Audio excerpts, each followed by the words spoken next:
구독과 좋아요 꾹 눌러주세요. 오늘의 사연 시작합니다. 안녕하세요. 저는 박명순이라고 합니다. 정말 창피했던 제 이야기 좀 들어주세요. 저는 올해 55입니다. 남편은 중견기업에서 부장으로 일하고 있고, 저희는 강남구 압구정동에 있는 30평대 아파트에서 살고 있어요. 그럭저럭 중산층 정도는 되는 생활을 하고 있다고 생각했거든요. 아들 준호는 29살인데 대기업에서 대리로 일하고 있어요. 제법 괜찮은 직장에 다니고 있고 외모도 준수한 편이라서 주변에서 소개팅 제안도 많이 들어와요. 그래서 저도 아들 결혼 상대로는 어느 정도 눈높이가 있었죠. 준호야, 이번에 소개받은 처자는 어때? 아빠 회사 전무님 따님이라던데. 엄마, 아직 만나봐야 알겠지만. 근데 저 다음 주에 누군가 소개시켜드릴 사람이 있어요. 누군데? 제가 만나고 있는 여자친구예요. 그때 제 마음이 두근거리기 시작했어요. 아들이 드디어 결혼할 사람을 데려온다니 얼마나 기대됐는지 몰라요. 당연히 아들 수준에 맞는 괜찮은 집안 처자겠거니 생각했죠. 어떤 아가씨인데? 어디 대학 나왔어? 직업은 뭐고?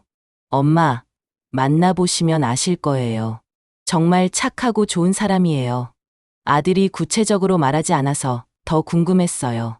혹시 집안이 정말 좋아서 겸손하게 말하는 건 아닌가 하는 기대도 있었고요. 그래서 일주일 내내 준비했어요. 백화점에 가서 좋은 음식 재료들을 사고, 집 청소도 완벽하게 하고, 저도 미용실에 가서 머리를 새로 했어요.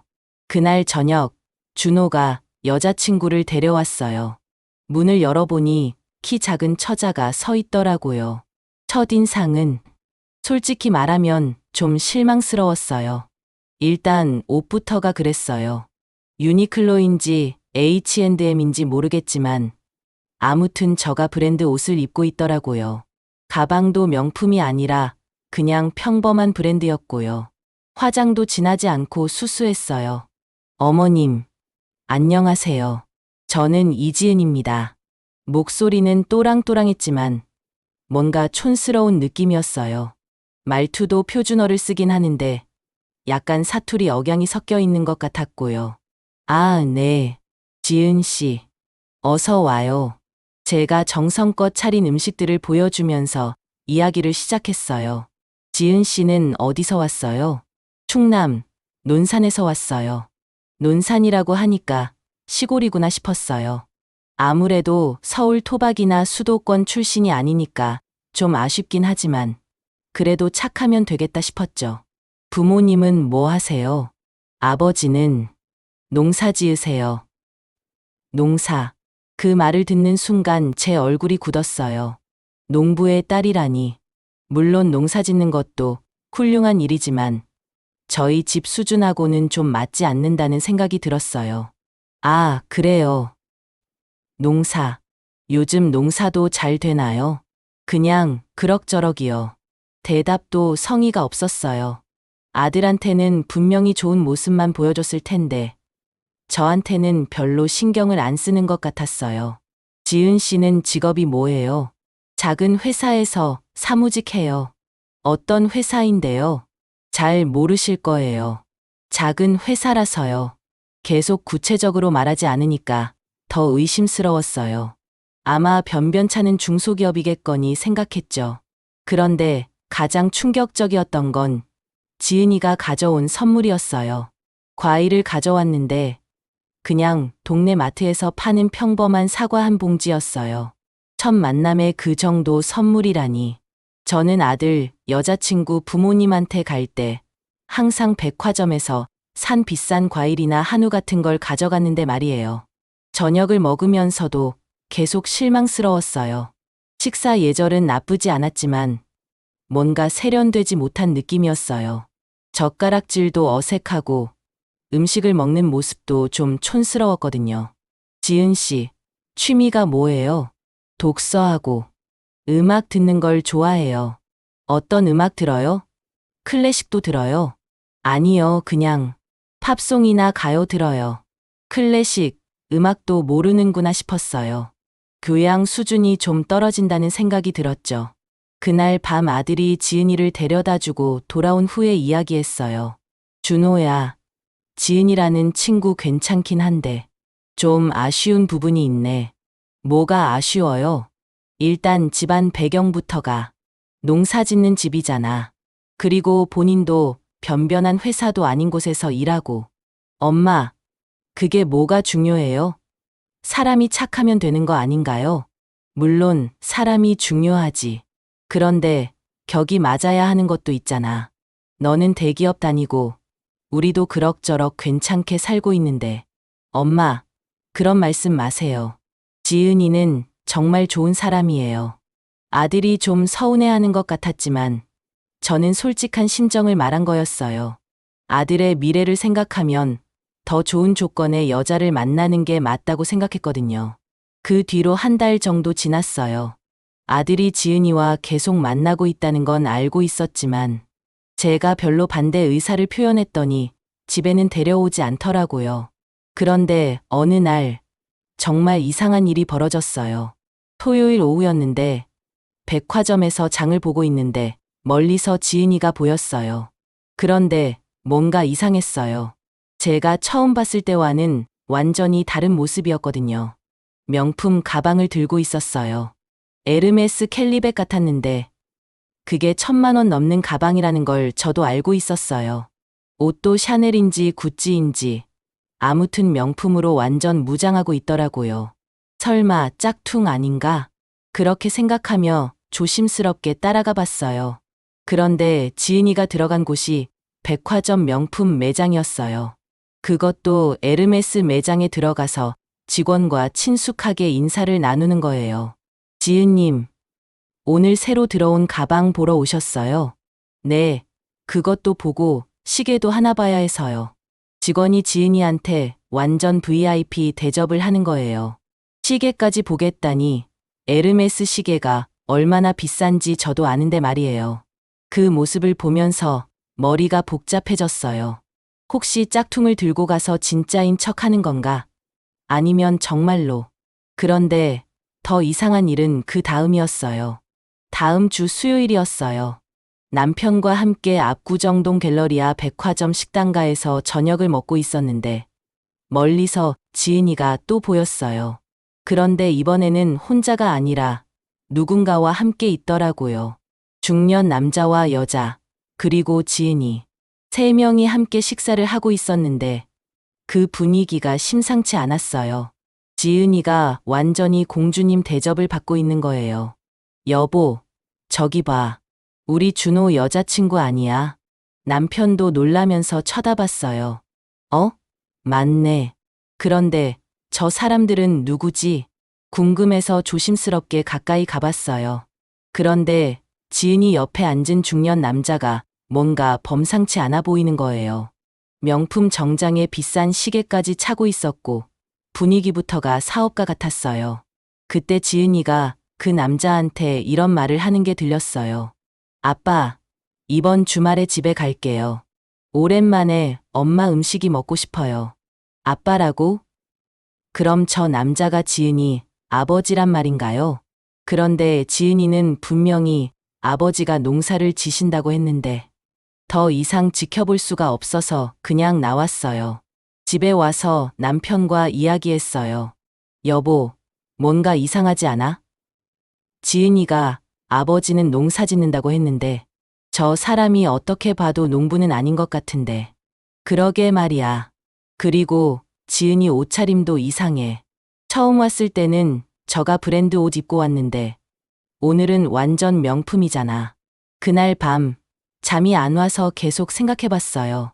뭔가 지은이에 대해서 제대로 모르고 있는 것 같다는 느낌이 들었어요.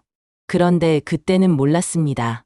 이게 정말 시작에 불과했다는 걸 말이에요. 목요일 저녁, 더 충격적인 일이 벌어졌어요.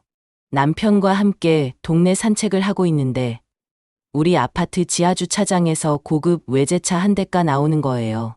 벤츠 S클래스였는데 몇 억하는 차인 줄 알고 있었거든요. 와, 우리 아파트에 저런 차 타는 사람도 있구나.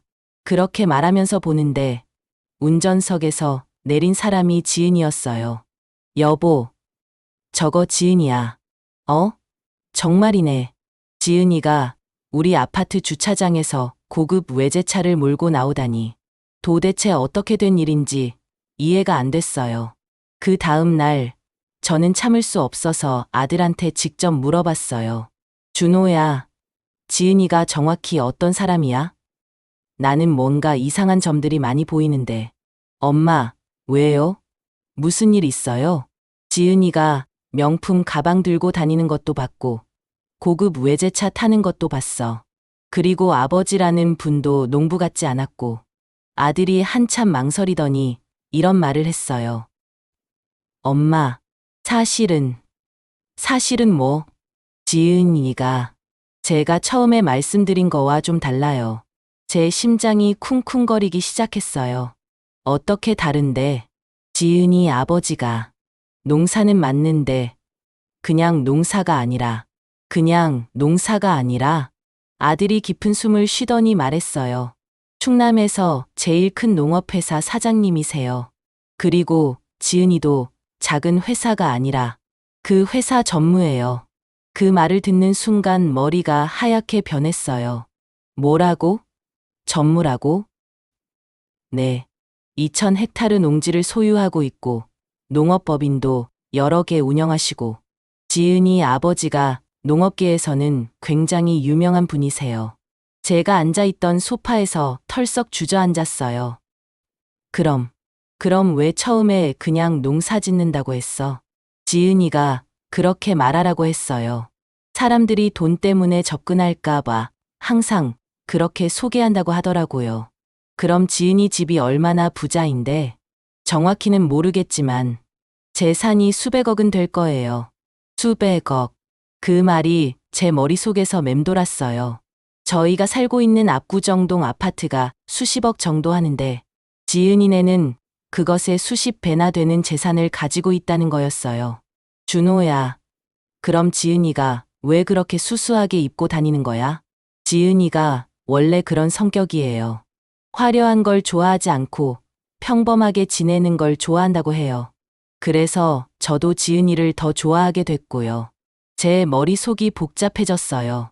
지금까지 제가 지은이를 얼마나 무시했는지, 얼마나 얕봤는지 생각하니까 부끄러워서 견딜 수가 없었어요. 엄마, 사실 지은이가 어머니에 대해서 좀 서운해하고 있어요. 뭐가 서운하다는 거야?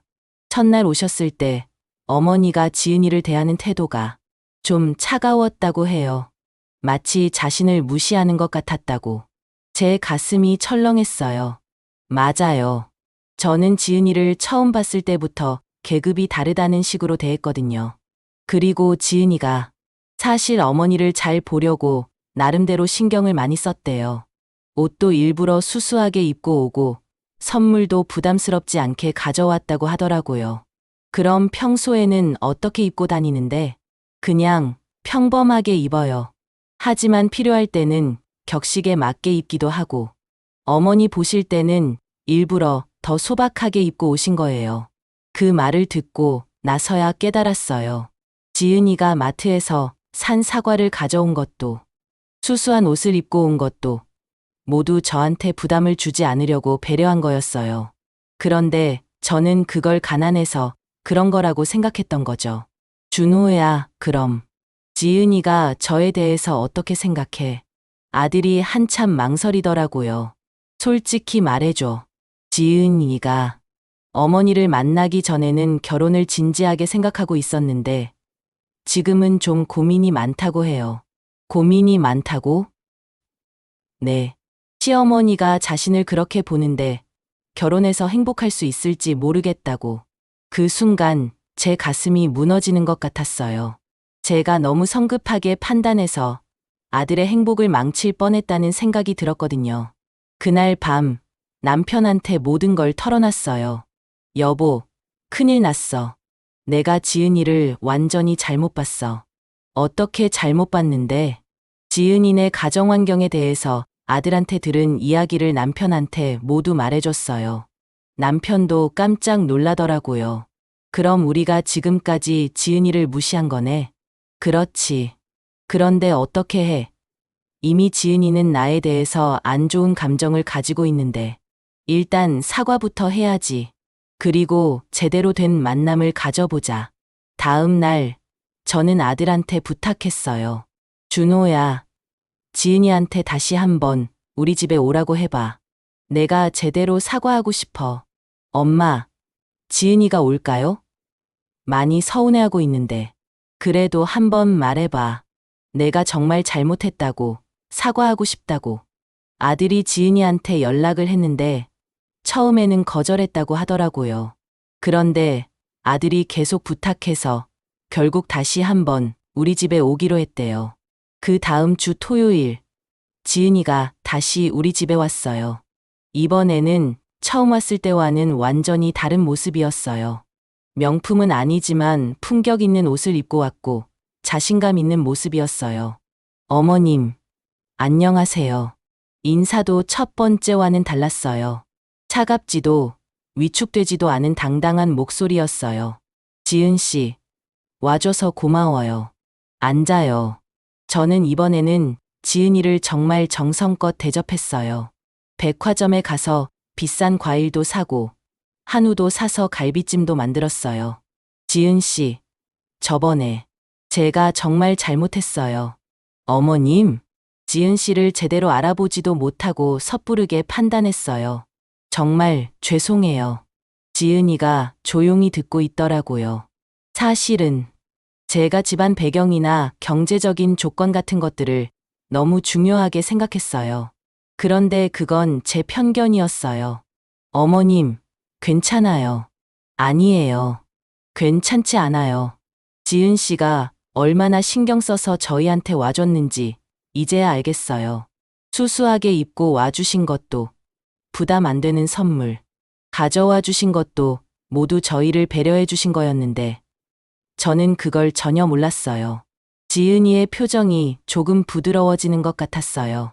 제가 농업에 대해서도 잘 몰랐어요. 요즘 농업이 얼마나 첨단화되고 규모화되어 있는지, 그리고 지은 씨, 아버님이 그 분야에서 얼마나 성공하신 분인지. 어머님, 정말 괜찮아요. 사실 저도 일부러 그렇게 말씀드린 거거든요. 왜요? 제가 살아오면서 경험한 건데, 사람들이 저희 집 배경을 알면 달리 대하는 경우가 많았거든요. 그래서 가능하면 평범하게 지내려고 노력해요. 진정한 사람인지 알아보고 싶기도 하고요. 지은이가 솔직하게 마음을 털어놓더라고요. 그런데 어머님이 저를 대하시는 태도를 보면서 좀 실망했어요. 준호 오빠가 그렇게 좋은 분이신데 어머니는 왜 이렇게 다르실까 하고요. 제 가슴이 찔렸어요. 지은 씨, 말이 맞아요. 제가 정말 잘못 생각했어요. 앞으로는 절대 그런 편견으로 사람을 판단하지 않겠어요. 그때 지은이가 처음으로 환한 미소를 보여줬어요. 어머님, 사실 저도 어머님이 이렇게 말씀해 주시길 기대했어요. 준호 오빠가 어머님을 정말 사랑하거든요. 그런 아들을 기르신 어머님이니까 분명 좋은 분일 거라고 생각했어요. 그날 이후로 저와 지은이의 관계가 완전히 달라졌어요. 지은이가 보여준 진짜 모습은 정말 훌륭했어요. 교양도 풍부하고 예의도 바르고 무엇보다 제 아들을 진심으로 사랑한다는 게 느껴졌어요. 그런데 문제는 그 다음이었어요. 저는 지은이와 가까워졌지만 주변 사람들은 어떨까 하는 걱정이 생겼거든요. 지은이와 화해한 후 한 달이 지났어요. 그동안 지은이가 몇 번 더 집에 와서 함께 시간을 보냈는데 정말 좋은 친구가 된 것 같았어요. 지은이는 예상과 달리 요리도 잘했고 집안일도 척척 해내는 능력 있는 여성이었어요. 어머님, 이번 주말에 저희 집에 한번 놀러 오세요. 정말 괜찮을까? 물론이죠. 부모님도 어머님 뵙고 싶어 하세요. 드디어 지은이네 집에 가보게 되었어요. 그런데 그게 제 인생의 두 번째 충격이었습니다. 토요일 오전, 지은이가 저희를 데리러 왔어요. 이번에는 아예 벤츠 S클래스를 몰고 와서는 오늘은 제가 운전해 드릴게요 하더라고요. 차 안에 앉는 순간부터 다른 세계에 온 기분이었어요. 논산까지 가는데 2시간 정도 걸렸어요. 그런데 논산 시내를 지나서 계속 가더라고요. 점점 시골로 들어가는데 제 마음이 조금 불안해졌어요. 혹시 정말 시골 농가에 사는 건 아닌가? 그런데 한 고개를 넘어서니까 눈앞에 정말 놀라운 광경이 펼쳐졌어요. 끝이 보이지 않을 정도로 넓은 농지가 펼쳐져 있고 그 한가운데 마치 리조트 같은 건물이 서 있는 거예요. 어머, 저게 뭐야? 저희 집이에요. 지은이가 말하는 순간 제 입이 떡 벌어졌어요. 3층짜리 양옥 건물인데 크기가 어마어마했어요. 그리고 그 앞에 펼쳐진 정원도 정말 넓고 아름다웠고요. 지은아, 이게 정말 너희 집이야? 네. 아버지가 10년 전에 새로 지으셨어요. 차가 집 앞 주차장에 도착했는데 그 주차장에만 고급차가 대여섯 대는 있었어요. BMW, 벤츠, 포르쉐까지. 제가 지금까지 본 것 중 가장 비싸 보이는 차들이었어요. 어서 오세요. 집 입구에서 지은이 부모님이 마중 나와 계셨어요. 지은이 아버님은 키도 크고 품격이 있어 보이셨고 어머님도 정말 우아한 분이셨어요. 안녕하세요. 지은이 어머님, 아버님이시죠? 저는 박명순입니다. 아, 그동안 지은이한테 많이 들었어요. 어서 들어오세요. 집 안에 들어가는 순간 또 한 번 깜짝 놀랐어요. 거실만 해도 저희 집 평수만큼 컸어요. 천장도 높고 인테리어도 정말 고급스러웠어요. 와, 정말 멋진 집이네요. 고맙습니다. 지은이 아버지가 집 짓는 걸 좋아해서요. 지은이 어머님이 차를 준비해 주시는데 찻잔부터가 명품이었어요. 헤랜드인지 로열 코펜하겐인지 아무튼 백화점에서나 봤던 비싼 그릇들이었어요. 지은이 아버님, 농업을 하신다고 들었는데요. 네, 그렇습니다. 이 근처 농지 2,000헥타르 정도를 경영하고 있어요. 2,000헥타르라고 하니까 감이 안 왔어요. 그게 어느 정도 규모인가요? 축구장 약 3,000개 정도 크기예요. 축구장 3,000개라니 상상이 안 되는 규모였어요. 그리고 농업법인도 여러 개 운영하고 있고 최근에는 농산물 유통업체도 인수했어요. 직원이 한 300명 정도 되죠. 직원이 300명이라니 이건 완전히 대기업 수준이었어요. 저희도 처음에는 작은 농가에서 시작했어요. 지은이 아버지가 정말 열심히 해서 여기까지 온 거죠. 지은이 어머님이 말씀하시는데 자랑하는 투가 아니라 담담하게 말씀하시는 게 더 인상적이었어요. 점심 식사를 하는데 식당 공간도 놀라웠어요. 테이블만 20명은 앉을 수 있을 것 같았고 음식도 정말 푸짐했어요. 그런데 다 직접 기른 농산물로 만든 거라고 하더라고요. 이 쌀도 저희가 직접 키운 거예요. 친환경 무농약으로 재배해서 맛이 정말 좋아요. 아, 정말 맛있네요. 정말로 맛있었어요. 지금까지 먹어본 쌀 중에 가장 맛있었어요. 채소들도 모두 저희 농장에서 기른 거예요. 지은이가 서울 갈 때마다 가져다 주거든요. 그제서야 깨달았어요. 지은이가 가끔 가져다 준 채소들이 왜 그렇게 맛있었는지 말이에요. 식사 후에는 농장을 구경시켜 주셨어요. 차를 타고 돌아다니는데 정말 끝이 보이지 않을 정도로 넓었어요. 그런데 그게 다 지은이네 땅이라는 거예요. 저기 보이는 저 산도 저희 땅이에요. 산까지 소유하고 있다니. 도대체 얼마나 큰 부자인지 상상이 안 됐어요. 최근에는 스마트팜도 도입해서 첨단 농업을 하고 있어요. 지은이가 그쪽 전문이거든요. 거대한 유리온실 같은 건물들이 보였어요. 그 안에는 컴퓨터로 조작하는 각종 기계들이 있었고 직원들이 흰 가운을 입고 일하고 있었어요. 와, 이게 농업이에요. 요즘 농업은 다 이렇게 해야 경쟁력이 있어요. 지은이가 농업 경영학 석사까지 했거든요. 지은이가 농업 경영학 석사라니. 저는 지은이가 그냥 고등학교 졸업하고 회사에 다니는 줄 알았는데 알고 보니 엄청난 고학력자였던 거예요. 하루 종일 구경하고 저녁까지 얻어먹고 집에 오는 길에 남편과 저는 한동안 말을 못했어요. 여보, 우리가 정말 큰 실수할 뻔했네. 그러게 말이야. 지은이니가 이렇게 대단한 집안인 줄 몰랐어. 그런데 지은이는 왜 그렇게 겸손하게 구는 거야? 그런 집안에서 자랐으니까 교육을 잘 받은 거지. 오히려 더 믿음직스럽잖아. 집에 도착해서도 계속 생각이 났어요. 지은이네 집의 규모, 그리고 지은이 부모님의 품격. 모든 게 저희와는 다른 차원이었어요. 그런데 문제는 그 다음 주에 생겼어요. 아파트 부녀회 모임이 있었는데 평소보다 분위기가 이상했어요. 제가 들어가자마자 모든 사람들이 저를 쳐다보는 거예요. 명순아, 너 아들 여자친구가 농부 딸이라며? 김 여사가 대뜸 그런 말을 하는 거예요. 네? 그게 어떻게? 우리 남편이 너희 남편한테 들었다던데. 농사 짓는 집 딸이랑 결혼한다고. 제 얼굴이 빨갛게 달아올랐어요. 남편이 회사에서 동료들한테 이야기했나 봐요. 농사 짓는다고 뭐가 어때서요? 에이, 명순아. 솔직히 말해. 너희 집 수준의 농부 딸은 좀 안 맞지 않아? 다른 부녀회 사람들도 고개를 끄덕이더라고요. 맞아. 준호가 대기업 다니는데 격이 좀 안 맞는 것 같아. 농촌 처자가 서울 생활 적응할 수 있을까? 시골 사투리 쓰면 창피하겠어. 사람들이 하나둘 말을 보태기 시작했어요. 제 가슴이 답답해졌어요. 지은이에 대해서 아무것도 모르면서 그렇게 함부로 말하다니. 여러분, 그런 식으로 말하시면 안 돼요.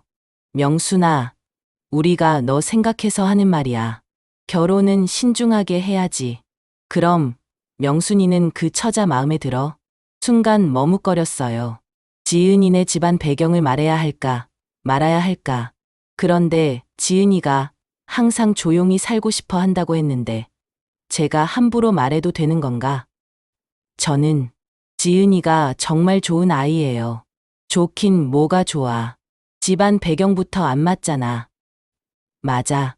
농부 딸하고 뭘 어울려. 그 순간 정말 화가 났어요. 하지만 지은이 가족의 프라이버시를 지켜야 한다는 생각에 참았어요. 여러분, 사람을 겉으로만 판단하지 마세요. 우리가 겉으로 판단하는 게 아니라 현실적으로 생각하는 거야. 그날 부녀회 모임을 끝까지 못 잇고 중간에 나와버렸어요. 너무 화가 났거든요. 집에 와서 남편한테 화를 냈어요. 여보, 지은이 이야기를 회사에서 했어? 응. 동료들이 물어봐서 대충 말했는데 왜? 대충 뭐라고 했는데? 농사 짓는 집 딸이라고 했지. 그것만 말했어. 응. 뭐 더 말할 게 있나? 저는 남편한테 지은이네 집 규모에 대해서 말하지 않기로 했어요. 지은이가 조용히 지내고 싶어 한다고 했으니까요. 그런데 그게 잘못된 판단이었어요. 그 다음 주에 더 큰 일이 벌어졌거든요. 수요일 오후 시장에서 장을 보고 있는데 동네 아주머니들이 제 뒤에서 수군거리는 소리가 들렸어요. 박 여사네 아들이 농부 딸하고 결혼한다더라. 정말. 그런데 박 여사가 허락했대. 글쎄, 어쩔 수 없이 허락한 모양이지. 에이고, 그것도 팔자야. 아들이 못나서 좋은 집 딸은 못 구하고. 그 말을 듣는 순간 화가 치밀어 올랐어요. 제 아들이 못났다고? 그리고 지은이를 좋은 집 딸이 아니라고? 돌아서서 그 아주머니들한테 말하고 싶었어요. 지은이니가 얼마나 대단한 집안인지 알기나 해? 하고 말이에요. 그런데 참았어요. 지은이 약속을 지켜야 한다고 생각했거든요. 그날 밤 잠이 안 와서 뒤척이고 있는데 문득 생각이 났어요. 내가 지은이를 지키려고 하는 게 맞는 건가? 아니면 지은이네 집안이 대단하다는 걸 사람들이 알아야 하는 게 맞는 건가? 솔직히 말하면 저도 사람들한테 지은이니가 얼마나 부자인지 자랑하고 싶었어요. 그럼 그동안 저를 무시했던 사람들이 깜짝 놀랄 테고 제 아들이 정말 좋은 사람과 결혼한다는 걸 알게 될 테니까요. 하지만 지은이가 그걸 원하지 않는다는 걸 알고 있었어요. 그런데 금요일에 결정적인 사건이 일어났어요. 아파트 엘리베이터에서 위층에 사는 조 여사를 만났는데 갑자기 이런 말을 하는 거예요. 명순 씨, 아들 결혼식 때 저희는 초대 안 하시는 거예요? 네? 왜요? 아무래도 신부 쪽이 시골 사람들이다 보니까 우리 같은 사람들 오면 부담스러워 하실 것 같아서요. 그 말의 의미가 뭔지 바로 알 수 있었어요. 조 여사는 지은이네를 무시하는 거였어요. 조 여사님, 그게 무슨 말씀이세요? 에이, 명순 씨도 알잖아요. 농촌 사람들하고 우리하고는 좀 다르잖아요. 그 순간 참고 있던 화가 폭발했어요. 조 여사님, 지금 뭐라고 하시는 거예요? 아니, 나쁜 뜻으로 하는 말이 아니라 농촌 사람이 어떻다는 거예요? 농사 짓는 사람이 뭐가 문제라는 거예요? 조 여사가 깜짝 놀라면서 쳐다봤어요. 명순 씨, 왜 그래요? 나는 그냥. 조 여사님, 사람을 직업으로 차별하시면 안 됩니다. 엘리베이터가 제 층에 도착해서 내렸는데 조 여사가 뒤에서 뭐라고 중얼거리는 소리가 들렸어요. 집에 들어와서 거울을 보는데 제 얼굴이 빨갛게 달아올라 있었어요. 화가 나서 그런 것도 있지만 부끄러워서 그런 것도 있었어요. 사실 불과 몇 달 전까지만 해도 저도 조 여사와 똑같은 생각을 했거든요. 농사 짓는 집을 무시하고 지은이를 가난하다고 생각했으니까요. 그날 저녁 지은이한테 전화를 걸었어요. 지은아, 혹시 시간 있어? 이야기할 게 있어서. 네, 어머님. 무슨 일이세요? 사람들이, 우리 아파트 사람들이 너희 집에 대해서 좀 이상하게 생각하고 있어. 농사 짓는다고 하니까 무시하는 것 같아. 지은이가 한참 조용하더니 이런 말을 했어요. 어머님, 그럴 줄 알았어요. 뭐, 사실 저희가 늘 겪는 일이에요. 농업이라고 하면 다들 시골스럽고 가난하다고 생각하거든요. 그럼 어떻게 해? 괜찮아요. 저는 익숙해요. 그리고 진정한 사람들은 시간이 지나면 알아봐 주거든요. 지은이의 담담한 목소리를 들으면서 제 마음이 아팠어요. 이렇게 좋은 사람이 편견 때문에 오해받는다니. 그런데 지은이가 또 이런 말을 했어요. 어머님, 그런데 한 가지 부탁이 있어요. 뭐든지 말해봐. 저희 집 상황에 대해서는 당분간 비밀로 해주세요. 준호 오빠와 결혼한 후에 자연스럽게 알려지는 게 좋을 것 같아요. 왜? 지금 말하면 사람들이 다르게 볼 텐데 그게 바로 싫거든요. 돈 때문에 저를 대하는 태도가 바뀌는 걸 보면 기분이 나빠요. 저를 지은이 자체로 봐주는 사람들을 찾고 싶어요. 지은이 말이 맞았어요. 하지만 제 마음은 답답했어요. 이렇게 좋은 며느리감을 두고도 사람들한테 무시당하고 있다니. 그런데 바로 그 다음 날, 정말 예상치 못한 일이 벌어졌어요. 토요일 오후, 지은이가 갑자기 우리 집에 왔어요. 그런데 평소와는 다른 차림이었어요. 정장을 입고 있었고, 표정도 진지했어요. 어머님, 아버님, 말씀드릴 게 있어서 왔어요. 무슨 일이야? 지은이가 소파에 앉더니 이런 말을 했어요. 오늘 아침에 준호 오빠를 만났는데요. 응? 준호 오빠가 저랑 결혼하기를 포기하겠다고 하더라고요. 뭐라고? 제가 깜짝 놀라서 소리를 질렀어요. 왜? 무슨 일이 있었는데? 준호 오빠가 어머님이 저 때문에 스트레스를 많이 받고 계시는 것 같다고. 그래서 차라리 포기하는 게 낫겠다고 하더라고요. 그 순간 머리가 하얗게 변했어요. 제가 사람들 눈치를 보느라 힘들어하는 모습을 아들이 봤나 봐요. 지은아, 그게 아니야. 어머님, 괜찮아요. 사실 저도 예상했던 일이에요. 지은이가 슬픈 표정으로 말했어요. 그동안 정말 행복했어요. 어머님도 나중에는 저를 받아주셨고, 준호 오빠도 정말 좋은 분이고. 지은아, 잠깐만. 이건 오해야. 아니에요. 저도 생각해봤는데 준호 오빠 말이 맞는 것 같아요. 제가 있으면 어머님이 계속 힘드실 거예요. 지은이가 일어서면서 말했어요. 그동안 정말 감사했어요. 어머님 덕분에 많은 걸 배웠어요. 그리고 지은이가 나가려고 하는데 저는 뭔가 잘못되고 있다는 생각이 들었어요. 이렇게 좋은 며느리감을 놓칠 수는 없었어요. 하지만 그때는 몰랐어요. 이게 진짜 위기가 아니라 새로운 시작의 신호라는 것을 말이죠. 지은이가 나간 후 저는 바로 아들한테 전화를 걸었어요. 준호야, 지금 당장 집에 와. 엄마, 무슨 일이에요? 지은이가 방금 왔다 갔어. 너 결혼 포기한다고 했다며? 엄마, 당장 와. 이야기해야 할 게 있어. 1시간 뒤 아들이 집에 왔어요. 얼굴이 완전히 상한 표정이었어요. 준호야, 왜 갑자기 그런 말을 했어? 엄마가 너무 힘들어 보이셔서요. 뭐가 힘들다는 거야? 아파트 사람들이 지은이에 대해서 안 좋게 말하는 거. 엄마가 다 신경 쓰시잖아요. 아들 말이 맞았어요. 저는 정말 힘들었거든요. 하지만 그게 지은이 때문은 아니었어요. 준호야, 그건 엄마가 해결할 문제야. 네가 지은이를 포기할 이유는 안 돼. 하지만 엄마, 아니야. 엄마가 잘못 생각했어. 저는 아들한테 모든 것을 털어놓기로 했어요. 준호야, 지은이니가 얼마나 대단한 집안인지 너도 알고 있잖아. 네. 그런데 엄마가 그걸 사람들한테 말하지 않았어. 지은이가 비밀로 해달라고 했거든. 맞아요. 근데 그게 잘못이었어. 지은이를 지키려고 했는데 오히려 지은이가 더 힘들어졌어. 아들이 고개를 끄덕였어요. 엄마, 그럼 어떻게 할까요? 이제는 정말로 사람들한테 말해야겠어. 지은이가 어떤 사람인지, 지은이니가 어떤 집안인지. 하지만 지은이가 싫어할 텐데요. 그래도 해야 해.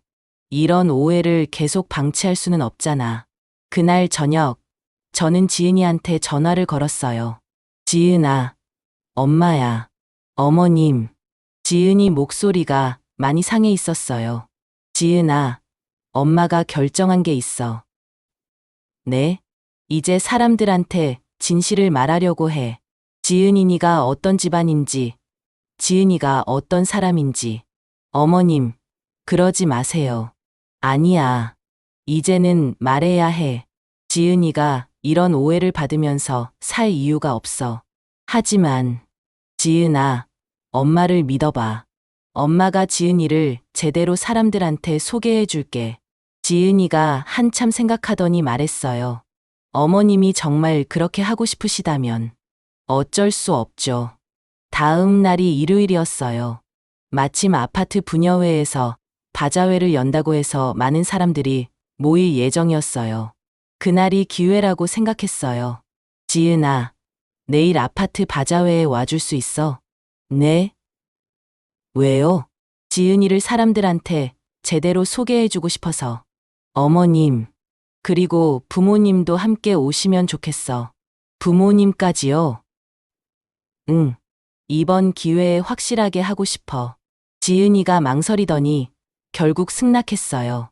일요일 오후 아파트 커뮤니티 센터에서 바자회가 열렸어요. 평소보다 많은 사람들이 모였어요. 부녀회 사람들뿐만 아니라 남편들도 많이 왔고요. 저는 일찍 가서 사람들한테 말했어요. 오늘 우리 아들 여자친구네 가족이 오시는데 여러분이 인사 좀 해주세요. 농부 가족 온다는 거야? 김 여사가 약간 귀찮다는 표정으로 말했어요. 네, 오시거든요. 뭐 하러 와? 바자회에 뭘 기부할 게 있다고. 그냥 인사차 오신대요. 사실 저는 계획이 있었어요.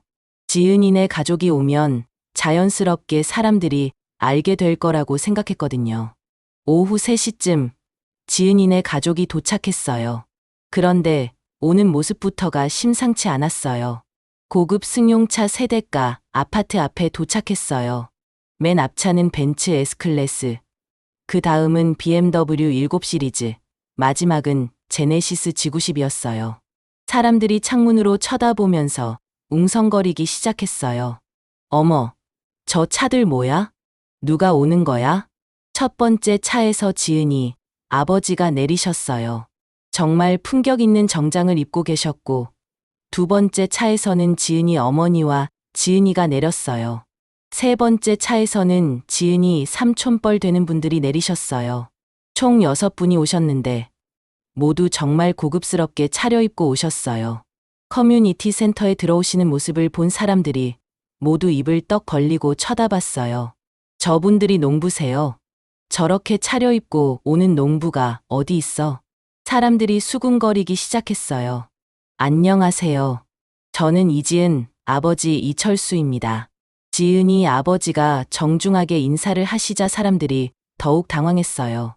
말씀하시는 것도 정말 품격이 있으셨거든요. 아, 네. 안녕하세요. 김 여사가 어색하게 인사를 받았어요. 평소 저희 지은이가 명순 어머님께 많은 신세를 지고 있습니다. 감사드립니다. 아, 네. 보잘것없지만 바자회에 도움이 되라고 조금 가져왔습니다. 그때 지은이 삼촌뻘 되는 분이 큰 상자들을 들고 들어오셨어요. 이게 뭔가요? 저희 농장에서 생산한 농산물입니다. 친환경, 무농약으로 기른 것들이에요. 상자를 열어보니 정말 고급스러운 포장의 쌀과 각종 채소들이 들어있었어요. 포장지에 천년농장이라는 로고가 있었고 그 밑에 대한민국 농업혁신대상 수상이라는 글자가 보였어요. 천년농장이요? 조 여사가 놀라면서 물어봤어요. 네, 저희 농장 이름입니다. 혹시 TV에서 본 그 천년농장인가요? TV에서 나온 적이 있긴 합니다. 그때 조 여사가 갑자기 흥분하면서 말했어요. 어머, 그 천년농장 맞네요.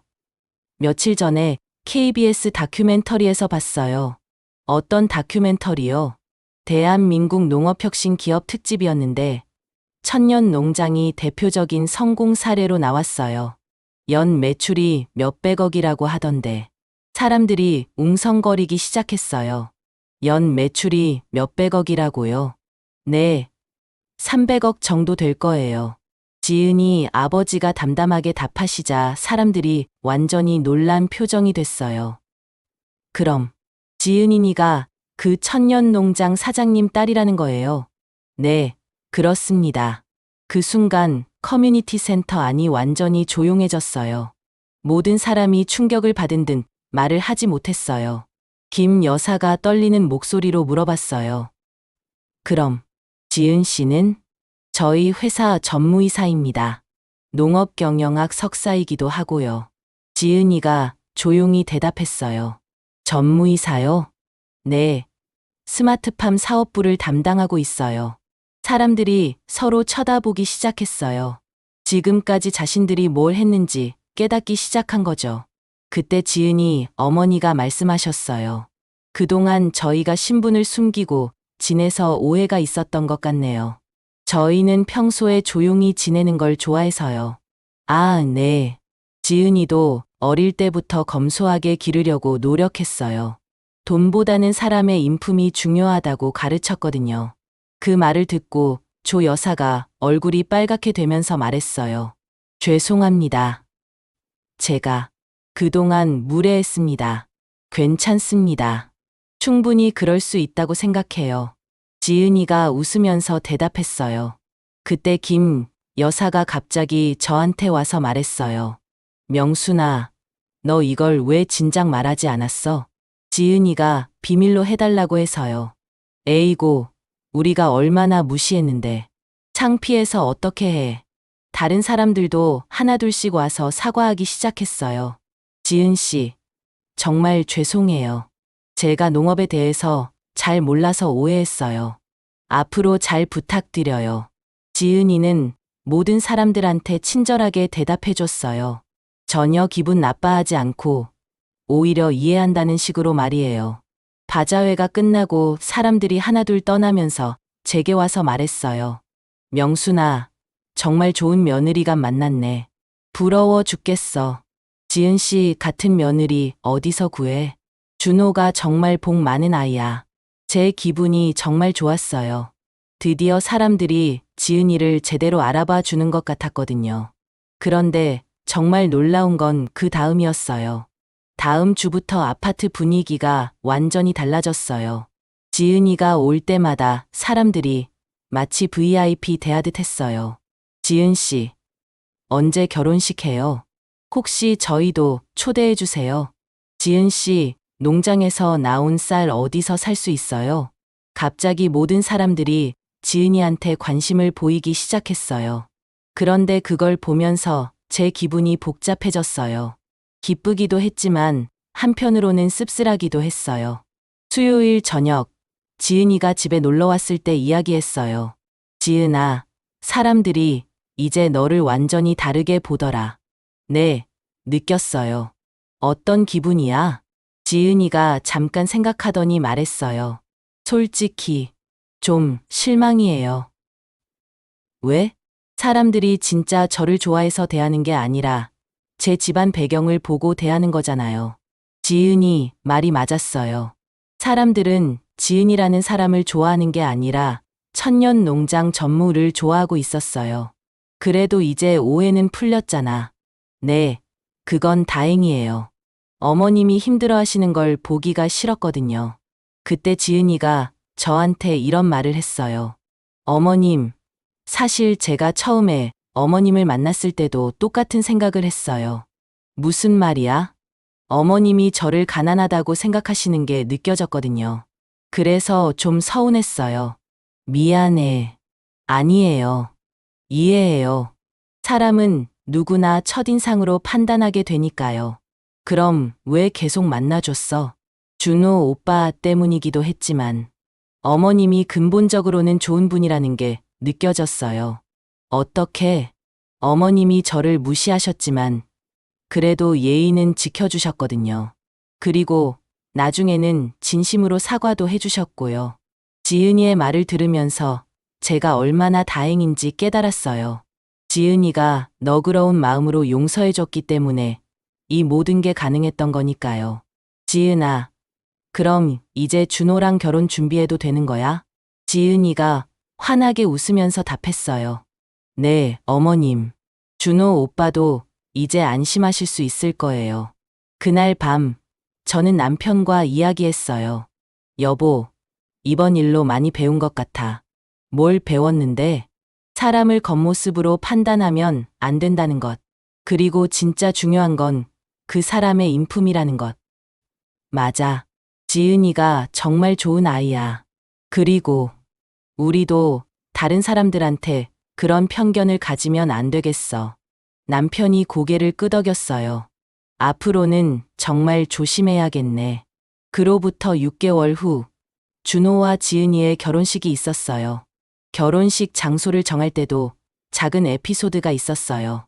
지은이네에서는 서울 시내 유명 호텔에서 하자고 했는데 저희는 부담스러워했거든요. 어머님, 저희가 모든 비용 부담할게요. 그게 아니라 너무 큰 결혼식은 부담스러워. 결국 중간 정도 규모의 웨딩홀에서 하기로 했어요. 하지만 지은이네에서 준비한 결혼식은 정말 품격이 있었어요. 결혼식 날, 지은이네 하객들을 보고 또 한 번 놀랐어요. 정말 다양한 분야의 유명한 분들이 오셨더라고요. 농림부 장관님도 오셨고, 대기업 회장님들도 몇 분 오셨어요. 명순 씨, 아들이 정말 좋은데 시집 보내네. 지은이네 인맥이 대단해. 아파트 사람들이 결혼식에 와서 구경하면서 하는 말들을 들으니까 기분이 이상했어요. 자랑스럽긴 했지만 한편으로는 복잡했어요. 결혼식이 끝나고 신혼여행을 다녀온 후 준호와 지은이가 신혼집을 구했어요. 저희 아파트에서 10분 정도 떨어진 곳에 있는 새 아파트였어요. 지은아, 신혼집 정말 예쁘다. 감사해요. 어머님 자주 놀러 와주세요. 지은이는 결혼 후에도 여전히 겸손하고 착했어요. 시어머니인 저를 정말 친어머니처럼 대해줬어요. 특히 명절이나 가족 모임 때 지은이의 증가가 드러났어요. 음식 솜씨도 뛰어났고 어른들께 예의도 바르게 잘했어요. 지은이가 정말 잘 보살펴주네. 우리 며느리 덕분에 집안이 화목해졌어. 친척들도 모두 지은이를 좋아했어요. 결혼 1년 후 지은이가 임신을 했어요. 그때 지은이가 저한테 한 말이 지금도 기억에 남아요. 어머님, 아이가 태어나면 할머니가 되시는 거네요. 그러게. 빨리 보고 싶어. 어머님, 제가 한 가지 부탁이 있어요. 뭐든지 말해봐. 이 아이가 자라면서 사람을 외모나 집안 배경으로 판단하지 않는 아이로 키우고 싶어요. 지은이의 말을 듣고 제 가슴이 뭉클했어요. 그래, 그렇게 해야지. 그리고 돈이 있다고 해서 다른 사람들을 무시하지 않는 아이로 키우고 싶어요. 당연하지. 지은이가 임신 중에도 회사 일을 계속했어요. 스마트팜 사업이 잘 되어서 더 바빠졌거든요. 지은아, 너무 무리하지 마. 몸이 중요해. 괜찮아요. 어머님, 일하는 게 좋아요. 지은이는 정말 일을 사랑하는 사람이었어요. 임신 8개월까지도 회사에 다녔어요. 드디어 손주가 태어났을 때 저는 정말 행복했어요. 건강한 남자아이였어요. 어머님, 할머니 되신 걸 축하드려요. 지은이가 출산 후에도 저를 정말 잘 챙겨줬어요. 아이가 돌이 지날 때쯤 지은이네에서 큰 돌잔치를 열었어요. 천년 농장에서 열었는데 정말 많은 사람들이 왔어요. 그날 돌잔치를 보면서 제가 얼마나 행운인지 깨달았어요. 이렇게 좋은 며느리를 만났고, 이렇게 훌륭한 집안과 인연을 맺게 되었고, 돌잔치가 끝나고 지은이와 단둘이 이야기할 기회가 있었어요. 지은아, 그동안 정말 고마웠어. 어머님, 무슨 말씀이세요? 내가 처음에 너를 얼마나 무시했는데, 그런데도 너는 나를 용서해주고 받아줬어. 어머님, 그런 말씀 하지 마세요. 아니야. 정말 고마워. 너 덕분에 내가 많이 변했어. 어머님이 어떻게 변하셨다는 거예요? 사람을 보는 눈이 달라졌어. 이제는 겉모습으로 판단하지 않으려고 노력해. 지은이가 웃으면서 말했어요.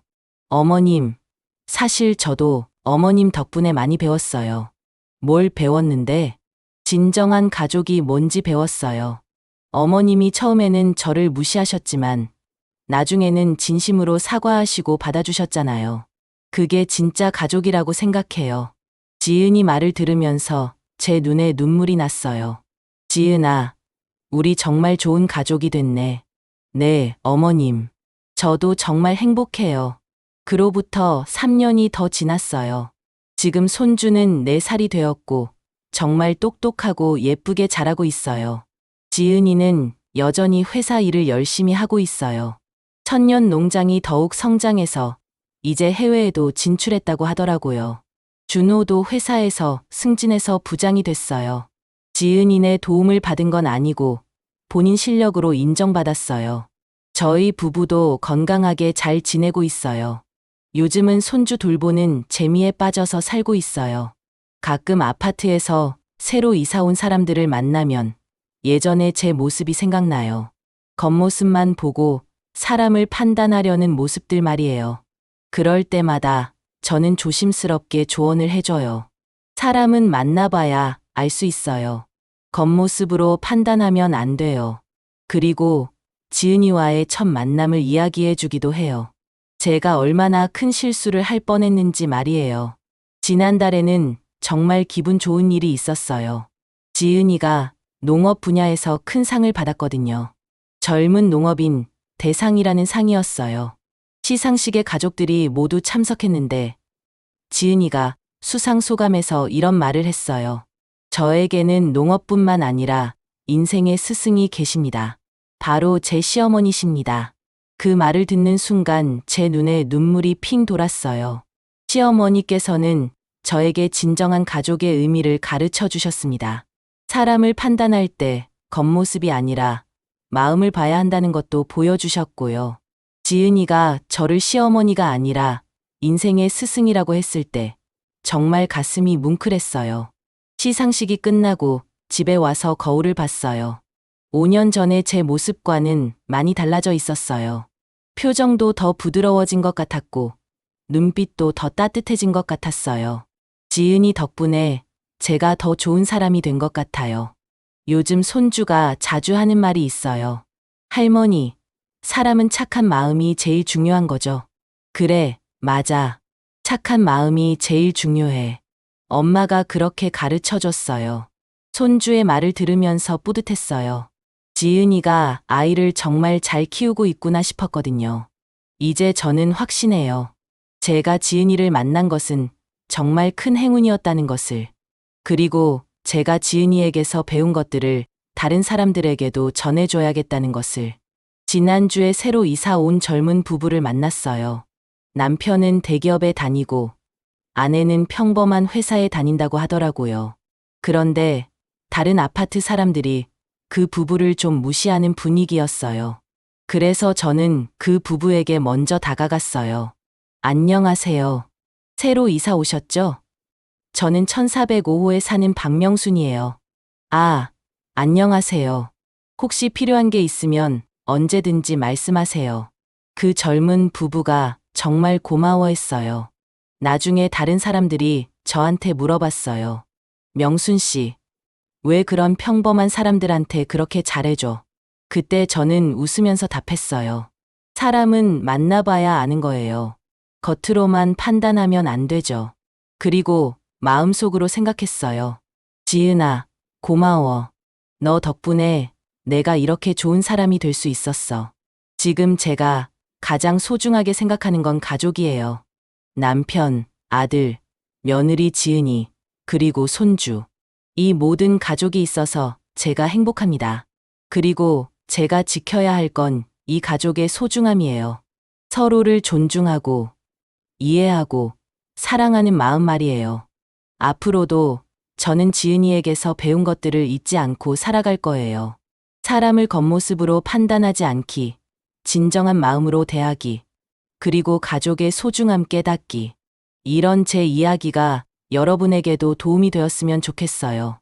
혹시 저처럼 편견을 가지고 사람을 대하고 있다면 한 번 더 생각해 보시기 바라요. 진정한 보석은 겉으로 드러나지 않는 곳에 숨어 있을 수도 있거든요. 제가 지켜야 할 건 이 깨달음과 우리 가족의 행복입니다. 감사합니다.